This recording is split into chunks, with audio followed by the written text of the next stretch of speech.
2025 का ये पेपर है जिसको अभी हम डिस्कस करने जा रहे हैं।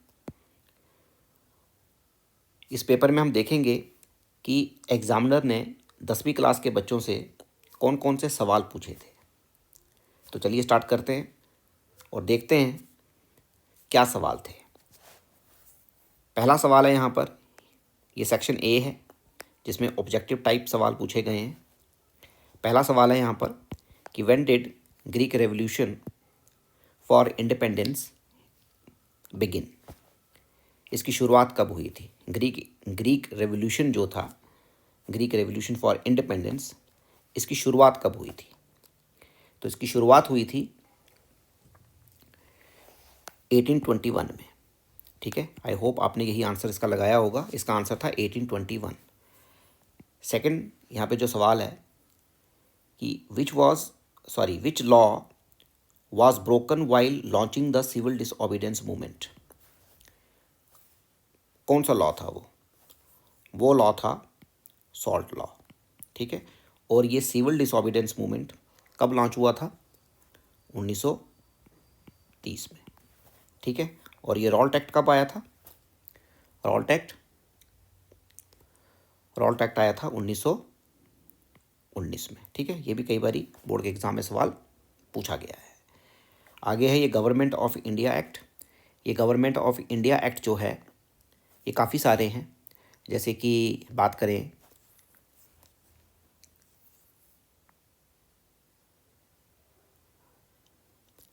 एटीन 58 का, ठीक है, 1909 का, 1909, 1919 का और 1935 का। ठीक है, अब ये अलग अलग हैं सारे, तो यहाँ पे तो गवर्नमेंट ऑफ इंडिया एक्ट लिखा हुआ है। ऐसे गवर्नमेंट ऑफ इंडिया एक्ट 1909 है, 1858 है, 1919 है और 1935 है। ठीक है, तो लेकिन इस सेकंड सवाल का आंसर जो है वो सही आंसर है सॉल्ट लॉ। ठीक है, क्या आंसर है, सॉल्ट लॉ। ठीक है, इसको याद रखिएगा आप, सॉल्ट लॉ। ठीक है, चलिए अगला देखते हैं। अगला सवाल क्या है, jute. Third question, jute is known as the dash of India. Jute क्या है जूट। जूट इज़, इसका आंसर आएगा जूट इज़, मैं यहाँ लिख रहा हूँ, जूट इज़ गोल्डन फाइबर। ठीक है, ये इसका आंसर है। अगला है fourth question, Swaraj party was formed in the year. Swaraj party कब बनी थी, स्वराज पार्टी बनी थी 1923 में, 1923। ठीक है, who founded Swaraj party by जो पहले दो पर्सन थे इसमें, जिन्होंने दो लोगों ने ये पार्टी बनाई थी। जो पहले थे उनका नाम था चित्तरंजन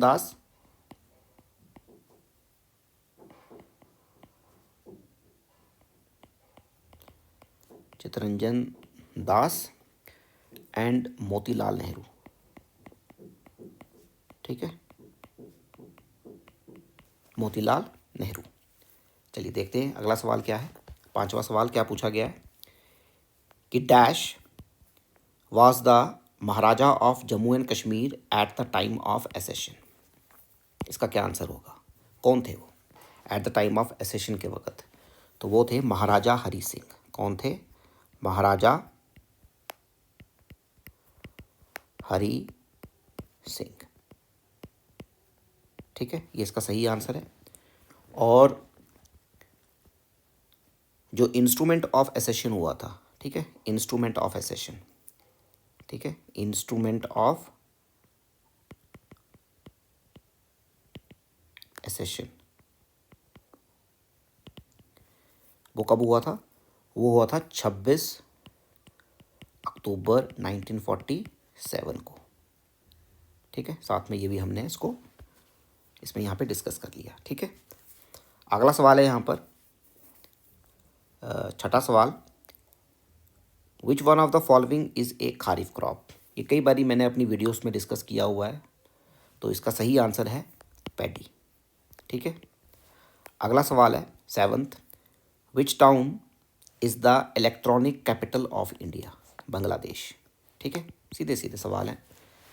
अगला है आठवां सवाल, democracy is based on the idea of, democracy is based on the idea of, क्या इसका आंसर ए होगा फ्रीडम, क्या या बी होगा नेगोशिएशन, या सी होगा डेलिब्रेशन? इसका आंसर होगा बोथ बी एंड सी। क्या आंसर है इसका? बोथ, ये वाला बी एंड सी। ठीक है, इसका answer both B and C होगा, sorry B and C, that is negotiation and deliberation. वैसे अगर डेमोक्रेसी को देखें, democracy is based on the idea of, इसमें और भी आते हैं जैसे कि फ्रीडम, ठीक है, फ्रीडम, इक्वालिटी, ठीक है, फ्रीडम, इक्वालिटी, जस्टिस, ठीक है, फ्रीडम, इक्वालिटी, जस्टिस, डेलिब्रेशन,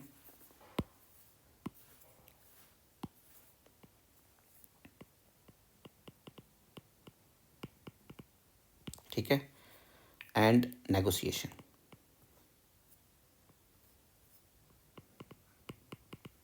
ये सारे हैं। इन सब के ऊपर हमारी जो डेमोक्रेसी होती है, डेमोक्रेसी मतलब कि the idea of democracy is based on all these points. ठीक है, कौन कौन सा है इसमें? है freedom, equality, justice, deliberation and negotiation. तो अगर इस हिसाब से देखा जाए तो इसका आंसर बोथ बी एंड सी भी नहीं आता है। इसका आंसर फ्रीडम भी आएगा, नेगोशिएशन भी आएगा और डेलिब्रेशन भी आएगा। तो अब इसका आंसर क्या होगा देखते हैं। तो मुझे ऐसा लगता है कि इसका आंसर इसके तीनों इसके आंसर हो सकते हैं। तो अब ये बोथ बी एंड सी कैसे आएगा ये अब देखते हैं कि इसका JNK बोर्ड इसका क्या आंसर डिसाइड करता है। ठीक है, तो ये इसके पॉइंट्स हैं कुछ। ठीक है, democracy is based on the ideas of, तो ये कुछ पॉइंट्स हैं, freedom, equality, justice, deliberation and negotiation. ठीक है, तो यहाँ फ्रीडम भी ऑप्शन दिया हुआ है, नेगोशिएशन भी दिया हुआ है, डेलिब्रेशन भी दिया हुआ है, और ऊपर से यहाँ पे डी ऑप्शन दे दिया है, बी एंड सी। ठीक है, तो देखते हैं क्या इसका आंसर रहता है। वैसे अगर आप इसका आंसर ये डी भी लगा देंगे, D option, both B and C, तो वो भी सही ही होगा। ठीक है, क्योंकि हमने एक मोस्ट अप्रोप्रिएट आंसर देखना है, तो बी एंड सी इसका सही आंसर होगा, यही इसका आंसर होगा। ठीक है, चलिए आगे चलते हैं, देखते हैं। अगला सवाल है 9th, which south Asian country always had a democratic government? कौन सी थी वो? ठीक है, भूटान था, इंडिया था, श्रीलंका था, या फिर म्यांमार था? तो इसका आंसर है श्रीलंका। क्या आंसर है इसका? श्रीलंका। ठीक है, श्रीलंका आंसर है। 9th का आंसर है श्रीलंका। ठीक है, the south Asian country always had a democratic government was Sri Lanka. अगला है 10th, 10वां। देखते हैं 10th क्वेश्चन क्या है यहाँ पर कि NTPC, ये NTPC की फुल फॉर्म क्या है? NTPC का फुल फॉर्म होता है नेशनल थर्मल पावर कॉरपोरेशन। ठीक है, क्या है इसका answer? National thermal power corporation. ठीक है, नेशनल थर्मल पावर कॉरपोरेशन, ठीक है, ये इसका आंसर है। ये है अगला 11th, PMEGP स्टैंड्स फॉर, तो इसका सही आंसर है prime minister employment generation programme. क्या है? P से prime minister, E stands for employment, G stands for generation and P stands for programme, means prime minister employment generation programme. ठीक है, ये इसका आंसर है। आगे है हमारे पास 12th, which one of the following is not a slow onset disaster? ठीक है, ये कौन सा है? ठीक है, which one of the following is not a slow onset disaster? Slow onset disaster का मतलब हुआ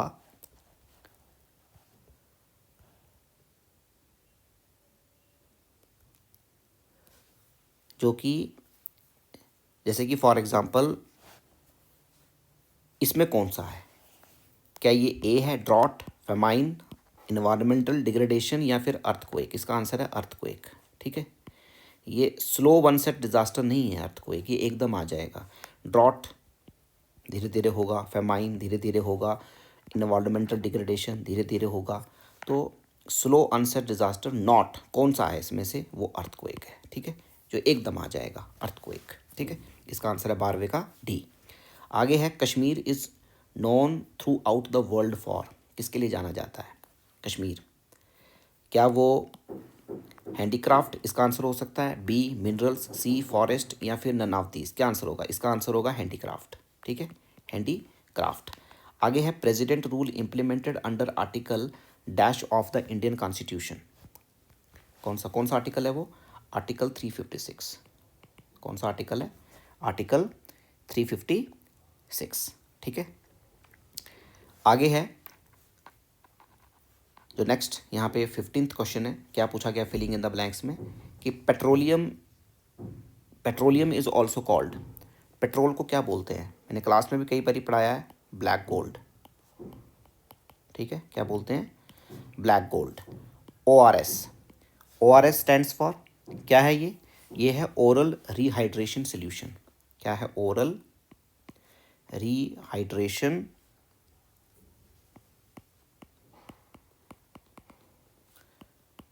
सोल्यूशन। ठीक है, ये इसका आंसर है। अगला सवाल है, when did the president of India issue an order to make J&K a union territory? तो इसका आंसर है, क्या इसका आंसर ए है या बी है, सी है या डी है? मतलब ए 9 अगस्त 2019, 6 सितंबर 2019, 6 जुलाई 2019 या 6 जून 2019? इसका आंसर होगा 6 अगस्त 2019। ठीक है, ये सितंबर की जगह पे यहाँ पे अगस्त होगा, 6 अगस्त 2019। ठीक है, ये इसका आंसर है। ठीक है, अगला है, there are dash number of Rajya Sabha seats in UT of Jammu and Kashmir? ये 4। ठीक है, इसका आंसर 4 है। अगला है, new Kashmir manifesto was adopted, new Kashmir manifesto was adopted इन 1944। ठीक है, 1944 इसका आंसर है। ठीक है, और किया किसने था? नेशनल कॉन्फ्रेंस ने। ठीक है, ये भी पता होना चाहिए आपको। ठीक है, अगला है लास्ट सवाल ऑब्जेक्टिव टाइप्स में, कि which sector deals with processing and conversion of raw material into finished goods, है ना? उसमें से इकोनॉमिक्स में से सवाल है ये। तो क्या इसका answer primary sector, secondary sector, tertiary sector या फिर ये क्वाइनरी सेक्टर? तो इसका आंसर क्या है? सेकेंडरी सेक्टर, है ना? ये भी हमने क्लास में कई बार डिस्कस किया है। तो इसका आंसर है सेकेंडरी सेक्टर। आई होप आपके ये सारे के सारे सवाल सही होंगे और आपने 20 में से 20 नंबर ले लिए होंगे। अगला है सेक्शन बी। ठीक है, सेक्शन बी क्या है? देखिए, यहाँ पर सवाल पूछे गए हैं कि answer this question should be 40 to 60 words. आपने 40 to 60 वर्ड्स में ही लिखना है, या 40 वर्ड्स में लिखिए या 60 वर्ड्स में लिखिए, इससे ज़्यादा मत लिखिए। अगर इससे ज़्यादा लिख लेंगे तो आप ये मत सोचिए कि आपको 3 में से 6 नंबर मिल जाएंगे, मिलेंगे 3 ही। ठीक है, तो 40 to 60 वर्ड्स लिमिट दी हुई है यहाँ पर। तो यहाँ पर ये यहाँ पे क्या सवाल पूछा है कि आंसर टू दिस क्वेश्चन। ठीक है, यहाँ पे why Gandhi ji decided to withdraw the non cooperation movement. ठीक है, ये सवाल यहाँ पे दूसरा है। तीसरा सवाल पूछा है कि what was the impact of great depression of Indian economy, और फिर और करके पूछा हुआ है right some inventions that helped the growth of textile industry. ठीक है, आप दोनों में से कोई भी कर सकते हैं। चौथा सवाल पूछा है कि why were the corn law scraped, क्यों उसको स्क्रैप्ट किया गया, एक्सप्लेन एनी 3 रीज़न, इसके 3 कारण बताइए।